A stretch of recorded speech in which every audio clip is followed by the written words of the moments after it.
Yes, it's Roger at the old school gun shop again, and we're going to have a little fun today. You might imagine 35 years in the gun business, we see all kinds of cool stuff. And I thought it would be nice maybe to show some of the stuff that comes through our store once in a while. Today we've got a Marlin model 39A, Golden 39A DL. This is a beautiful rifle.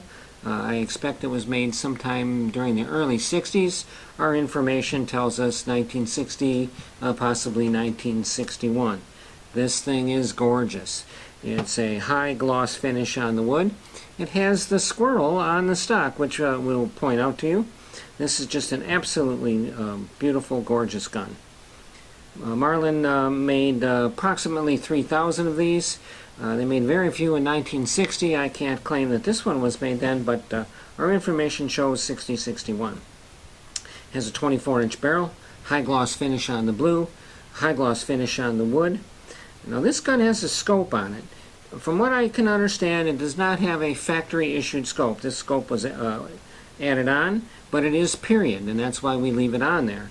If a nice old collectible gun comes in with a period type scope on it, we will generally leave it on the rifle.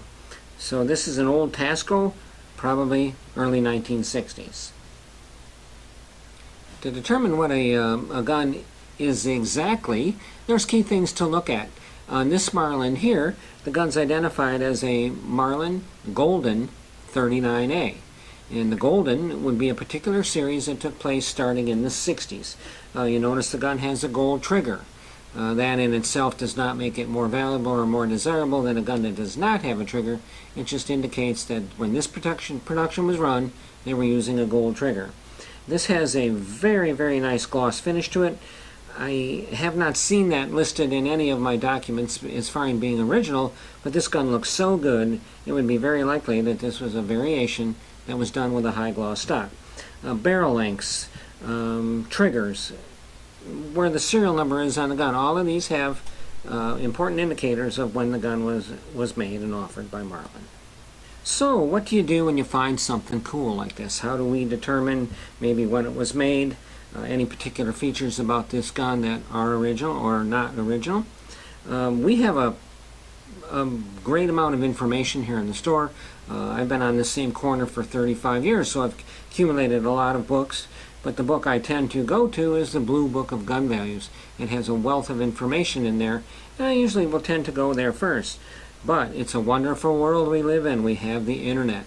When we were doing a little homework on this morning, we went onto Google, found pictures of similar guns, many contributors supplying good information, and that's what we do when we want to look something up and find something, knowledge about a particular gun.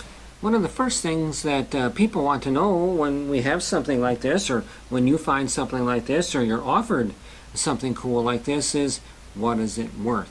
How do we find out what a gun is worth? We have a very different market nowadays. This is 2018. The market is not the same as it was 10 years ago, and it's not the same as it will be 10 years from now.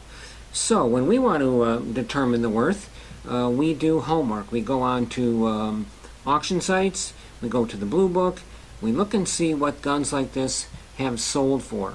What folks are asking for a particular firearm may or may not be the best way to judge value, but what are they going for? If you have something rare, it's hard to find out what they're going for. But you can use your investigative skills, do homework on the internet like I do, and just use common sense and maybe opinions from other knowledgeable gun collectors.